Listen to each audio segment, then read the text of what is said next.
আগামী 1 মে সন্ধ্যা 7:30 আইপিএলের 50তম ম্যাচ অনুষ্ঠিত চলেছে। রাজস্থান রয়্যালস মুম্বাই ইন্ডিয়ান্সের মুখোমুখি ম্যাচটিতে সাইমন সিং স্টেডিয়াম জয়পুরে অনুষ্ঠিত যাচ্ছে ম্যাচটি। তো এই ম্যাচে কোন দল জিততে পারে সেটাই আপনাদের সামনে আলোচনা করব এবং এই মাঠে কোন দলের পারফরমেন্স কেমন সেটাও আপনাদের সামনে তুলে ধরবো। তাই ভিডিওটি সম্পূর্ণ দেখুন, আর ভিডিওটি যদি ভালো লেগে থাকে তাহলে ভিডিওটি লাইক করে চ্যানেলটি সাবস্ক্রাইব করবেন। তো বন্ধুরা, আইপিএলের 18তম আসরে প্রত্যেকটা দল শক্তিশালীভাবে নিজেদের দল গঠন করে শিরোপা জয়ের লক্ষ্যে মাঠে নামছে। সাইমন সিং স্টেডিয়াম মাঠে যদি এই দু দলের লাস্ট 10 ম্যাচের তুলনা করি তাহলে রাজস্থান রয়্যালস এই মাঠে লাস্ট 10টি ম্যাচ খেলে তারা 50% ম্যাচ জিতেছে এবং সাইমন সিং স্টেডিয়াম জয়পুরের এই মাঠে রাজস্থান দলের অ্যাভারেজ স্কোর 178 রানের, হাইয়েস্ট স্কোর 214 রানের এবং লোয়েস্ট স্কোর মাত্র 59 রানের। তারপর যদি বলি মুম্বাই ইন্ডিয়ান্স দলের কথা, তারা এই সাইমন সিং স্টেডিয়াম জয়পুরের এই মাঠে লাস্ট 10 ম্যাচ খেলে মুম্বাই ইন্ডিয়ান্স 30% ম্যাচ জিতেছে এবং মুম্বাই ইন্ডিয়ান্স দলের অ্যাভারেজ স্কোর 145 রানের, হাইয়েস্ট স্কোর 179 রানের এবং লোয়েস্ট স্কোর মাত্র 92 রানের।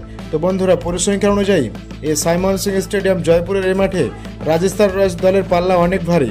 তাছাড়া রাজস্থান রয়্যালস দলের নিজের ঘরের মাঠ এবং নিজেদের সাপোর্টার ফ্যান ফলোয়ার তো অনেক থাকবে, সেদিক থেকেও রাজস্থান রয়্যালস কিছুটা এগিয়ে থাকবে এবং আমরা সবসময় দেখে থাকি সাইমন সিং স্টেডিয়াম জয়পুরের এই মাঠে সবসময় অ্যাভারেজ রান হয়ে থাকে এবং এই মাঠে যারা প্রথমে ব্যাট করবে তাদের জেতার সম্ভাবনা 35% এবং যারা প্রথমে বল করবে তাদের জেতার সম্ভাবনা 65% এবং সাইমন সিং ক্রিকেট স্টেডিয়াম মাঠে অ্যাভারেজ ফার্স্ট ইনিংস 162 রানের এবং সেকেন্ড ইনিংস 150 রানের।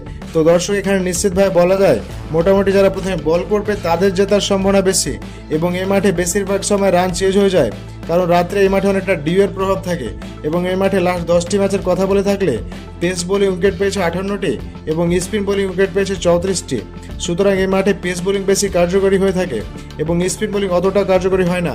সুতরাং যার কাছে পেস অ্যাটাক বেশি আছে তারা এই ম্যাচে কিছুটা এগিয়ে থাকবে। দর্শক, যদি হেড টু হেড কথা বলি, লাস্ট 10 ম্যাচে এই দু দলের দেখা হয়েছে এবং 5টিতে জয় পেয়েছে রাজস্থান রয়্যালস এবং 5টিতে জয় পেয়েছে মুম্বাই ইন্ডিয়ান্স।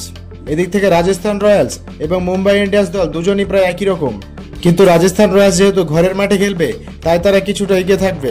আবার ফ্যান ফলে এই দু দলের মধ্যে রাজস্থান রয়্যালসকে 32% জেতার সম্ভাবনা দিয়েছে আর মুম্বাই ইন্ডিয়ান্সকে 68% জেতার সম্ভাবনা দিয়েছে। কিন্তু বন্ধুরা, আমার মতে সামগ্রিক তথ্য বিবেচনা করে এই ম্যাচে রাজস্থান রয়্যালস জিততে চলেছে।